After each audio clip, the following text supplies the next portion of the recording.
فرش التراب يضمني. عالم اسلام میں سے عالم عرب ان کے شکنجے میں جا چکا. کیوں بنا کر کھڑے ہوئے ہیں اسرائیل کو ماننے کے لیے اور سر تسلیم خم کرنے کے لیے؟ بہرحال نوٹ کر لیجئے، عالم عرب جا چکا. کوئی دن کی بات ہے، میں سنسنی پیدا نہیں کرنا چاہتا، لیکن حالات اور واقعات سے نگاہیں بند کرنا بھی کوئی دانشمندی کی بات نہیں ہے. یہ ایودھیا کی مسجد شہید کی گئی، ابھی یہ ایک بہت بڑا مزار جو ہے شہید کیا گیا، اور اس کے ساتھ کئی مسجدیں شہید کی گئی. یہ سب کیا ہے؟ یہ مسلمانوں کی نفس دیکھی جا رہی ہے کہ کوئی غیرت اور حمیت نام کی کوئی شے باقی ہے. جیسے علامہ اقبال نے وہ نظم لکھی تھی عبد القادر روہیلا بڑا ظالم جفاجو کینہ پرور تھا، لیکن یہ کہ اس نے جو ایک ٹیسٹ لیا تھا کہ وہ جو عورتیں ہیں تیموری خاندان کی، ان میں کوئی رمق رہ گئی ہے؟ معلوم ہوا کہ نہیں، کہ غیرت نام تھا جس کا گئی تیمور کے گھر سے، ختم، غیرت نکل گئی. اسی طرح ایودھیا کی مسجد، اب چرار شریف، اور یہ کوئی دن کی بات ہے کہ اب مسجد اقصیٰ کا نمبر آیا کہ آیا. اس کے لیے پوری تیاریاں ہو چکی ہیں. یروشلم کا مشرقی حصہ خالی کرایا جا چکا ہے، اس کے اندر اب پورا تسلط یہودی کر رہے ہیں.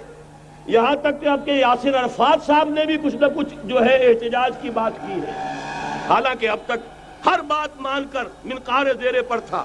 لیکن یہ کہ ایک وقت آتا ہے آخر کار اسے بھی کچھ بولنا پڑ گیا ہے. لیکن یہودی اب پیچھے قدم ہٹانے والا نہیں ہے. ان کا تھرڈ ٹیمپل، تیسری مرتبہ ہیکل سلیمانی تعمیر ہونا ہے. نوٹ کر لیجئے، ان کے لیے وہ وہی کچھ ہے جو ہمارے لیے کعبہ ہے. ان کے لیے ہیکل سلیمانی بالکل وہی حیثیت رکھتا ہے جو ہمارے لیے کعبہ. وہ ہیکل سلیمانی ایک مرتبہ پہلے نبوکدنضر کے ہاتھوں مسمار ہوا، پھر سن 70 عیسوی میں ٹائٹس کے ہاتھوں مسمار ہوا. سن 70 کے بعد آج 1995 میں کتنے برس ہو گئے؟ پورے 1925 برس ہو گئے کہ ان کا کعبہ زمین بوس پڑا ہوا ہے. اب تک تو ان کا بس نہیں تھا، اب تو بس ہے کہ نہیں؟ اب ان کی حکومت ہے کہ نہیں؟ اب شاہ حسن ہو چاہے شاہ حسین، ان کے نوکر اور چاکر ہیں یا نہیں؟ اب انہیں ڈر کس کا ہے؟ لہذا کوئی دن کی بات ہے مسجد اقصیٰ شہید ہوگی اور ٹیمپل کی تعمیر شروع ہوگی. یہ تو بہرحال ایک نقشہ ہے. اگلا نقشہ آپ کو بتانا چاہتا ہوں، ایک دوسری تصویر ہے. یہ تصویر ہے زمینی، ایک تصویر ہے آسمانی. وَمَكَرُوا وَمَكَرَ اللَّهُ وَاللَّهُ خَيْرُ الْمَاكِرِينَ. انہوں نے اپنی سی تدبیریں کی، اللہ نے اپنی تدبیر کی، اور ظاہر بات ہے اللہ کی تدبیر سے بہتر تدبیر کس کی ہوگی؟ چنانچہ یہودیوں کی سازشیں اس وقت بھی ناکام ہوئی تھی یا نہیں؟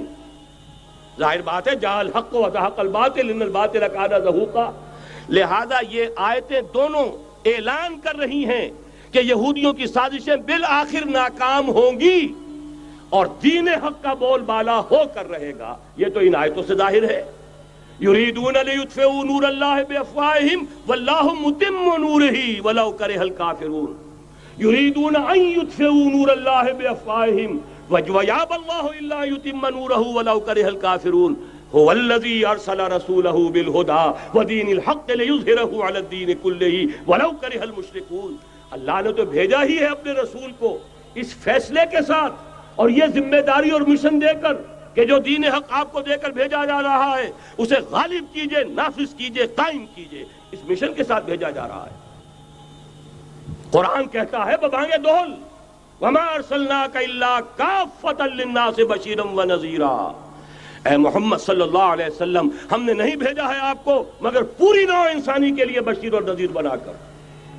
تو جان لیجئے کہ یہ مقصد بعثت محمدی صلی اللہ علیہ وسلم بتمام و کمال اس وقت پورا ہوگا جب کل عالم انسانیت پر، کل روح ارضی پر اللہ کا دین اسی طرح غالب ہو جائے گا جس طرح کہ محمد رسول اللہ والذین معہ صلی اللہ علیہ وسلم ورضی اللہ تعالی عنہم اجمعین، ان کے ہاتھوں سے، ان کے ایثار سے، ان کی قربانیوں سے، جن کا نقشہ آپ کے سامنے مولانا کھینچ چکے ہیں، ان کی احسار، ان کی قربانیاں، ان کی محنت، ان کی جفاکشی، ان کی سرفروشی، ان کے جان تن من دھن لگا دینے کے نتیجے میں جیسے اس وقت غالب ہوا تھا، کل روئے ارضی پر غالب ہوگا، تب کہیں جا کر مقصد بعثت محمدی مکمل ہوگا۔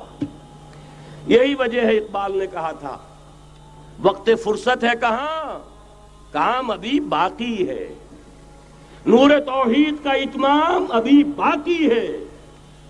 لیکن ساتھ ہی خوشخبری بھی دی تھی، یہ چمن معمور ہوگا نغمہ توحید سے، آئے گا وہ دور، یہ چمن معمور ہوگا نغمہ توحید سے، لازماً آ کر رہے گا۔